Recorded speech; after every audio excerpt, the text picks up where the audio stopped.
কেন্দ্রীয় মন্ত্রী তথা রাজ্য বিজেপির হেভিওয়েট নেত্রী প্রতিমা ভৌমিক স্বরাষ্ট্রমন্ত্রী অমিত শাহের উত্তর জেলা সফর খতিয়ে দেখতে গিয়েছিলেন কদমতলা কুর্তি বিধানসভা কেন্দ্রে। শনিবার আগরতলা থেকে প্রথমে রেলে করে ধর্মনগরে পৌঁছান, সেখান থেকে যান গাড়ি চেপে, পরে টমটমে করে কেন্দ্রীয় মন্ত্রী প্রতিমা ভৌমিক ঘুরে দেখেন কদমতলা কুর্তি বিধানসভা কেন্দ্র।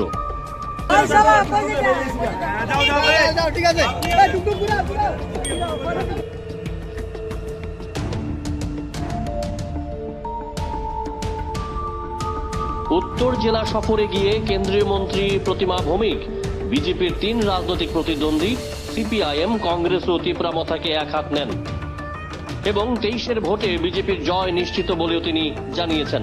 প্রতিমা ভৌমিক কংগ্রেস সিপিআইএমকে কটাক্ষ করে বলেন, এই 2 রাজনৈতিক দলের মিতালি 100 বছর আগে তারা চুপি চুপি সম্পর্ক রাখত, আর এখন প্রকাশ্যে खुल्लम खुल्ला। बोलता 100 साल पहले हमें तुमसे प्यार था, आज भी है, कल भी रहेगा। पहले सबको चोरी चोरी चुपके अभी खुल्लम खुल्ला भी है। কংগ্রেস সিপিএমে বরাবরে সিপিএমকে ক্ষমতা রাখার জন্য কংগ্রেস ব্যাকডোর দিয়ে সহযোগিতা করেছে এবং তারা মানুষকে বিভ্রান্ত করে নিজেদের রাজনৈতিক যে ইচ্ছা শক্তিতে যে উদ্দেশ্য সেটাকে চরিতার্থ করেছে। মানুষের কাছে এটা পরিষ্কার, কংগ্রেস সিপিএম সবচেয়ে আনন্দের। কেন্দ্রীয় মন্ত্রী প্রতিমা ভৌমিকের কথায় বিজেপি এখন শক্তিশালী দল, কংগ্রেস বা সিপিআইএম কেউ বিজেপিকে একা টলাতে পারবে না, তাই তারা একসঙ্গে মাঠে নেমেছে, তবে নিশ্চিত জয় পাবে বিজেপি। বিষয় ভারতীয় জনতা পার্টির সঙ্গে কংগ্রেসও একা লড়াই করার ক্ষমতা নেই, সিপিএমের একা লড়াই করার ক্ষমতা নেই, তার জন্য তাদেরকে এক জায়গা আসতে হয়েছে। ভারতীয় জনতা পার্টি এতটা স্ট্রং হয়েছে যার জন্য তাদেরকে এক জায়গাতে আসতে হয়েছে। আমাদের কোনো সমস্যা নেই, জনগণ সেটা সঠিক জবাব দেবেন। পাহাড়ে বিজেপির শক্তি সম্পর্কে বলতে গিয়ে প্রতিমা ভৌমিক বলেন, জনজাতিরা শুধু তিপ্রামথার সঙ্গে আছে তা ভুল, জনজাতিরা আছে বিজেপির সঙ্গেও। সম্প্রতি রাজধানীতে জনজাতি মোর্চার নেতৃত্বে রাজভবন অভিযানে তা প্রমাণ করেছে। রাজ্যের জনজাতিদের জন্য প্রচুর কাজ করেছে বিজেপি সরকার। তিপ্রামথাকে কটাক্ষ করে প্রতিমা বলেন, এডিসির বর্তমান শাসক শক্তির কারণে বিজেপিকে পাহাড়ে কাজ করতে নানান সমস্যার মুখে পড়তে হচ্ছে।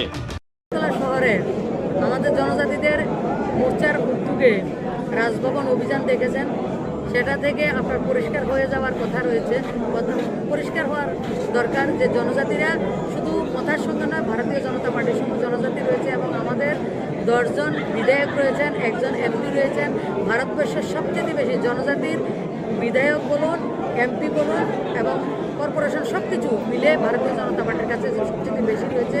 এবং গত 5 বছরে আমরা জনজাতিদের জন্য প্রধানমন্ত্রী আবাস বলুন, জলের ব্যবস্থা বলুন, কারেন্টের ব্যবস্থা বলুন, যে গন্ডাছড়াতে কখনো ডেডিকেটেড কারেন্টের লাইন ছিল না, আমাদের সরকার এসে সে জায়গায় কারেন্টের ব্যবস্থা করেছে।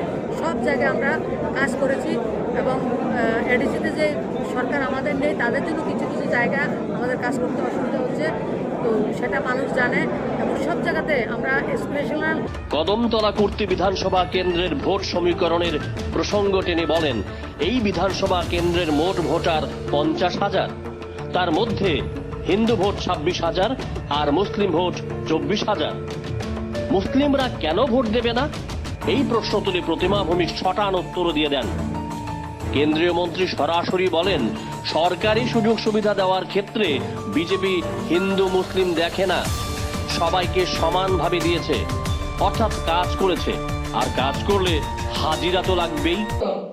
ভোট 50,000 বিভাগ তোমরা 50,000-এর মধ্যে হিন্দু ভোট হইব 25 থেকে 26,000। 26,000 কত? তো 26,000 ভোট আমরা, 24,000 মাইনরিটি। চাউল ডাই কোনটা কোন দিছি না, আমরা কি ভোট দিত না, আমরা কি হিন্দু মুসলমান করে বলতাম? চাউল ডাই যত ডেভেলপমেন্টের কাজ দিছি আমরা হিন্দু মুসলমান করে দিছি না? আমরা ভোটের সময় যাতে হিন্দু মুসলমান হিসাব না হয় এবং আমরা যে কাজ করছি, মোদিজি যে কাজ করছে, কাজ করতে গেলে মানুষের মেহনত আনা পায় তো। কেউ বাড়িতে যদি কেউ হাজিরা কাজ করে, তার হাজিরা দেয় তো, মানুষে হাজিরা দেয় তো। আমরা কাজ করছি, আমরা হাজিরা দিতে হইব, অধিকার নিয়ে কথা বলবেন। আপনি তো ওয়াকিবহাল মহল বলছে, প্রতিমা ভৌমিক কদমতলা কুর্তি বিধানসভা কেন্দ্রের মুসলিম ভোটারদের বুঝিয়ে দিলেন কাজের নিরিখে বিচার করলে বিজেপিকে ভোট দিতেই হবে এবং সংখ্যালঘুদের ভোট চাওয়াতেই বিজেপির কর্মীদের অধিকারের মধ্যেই পড়ে।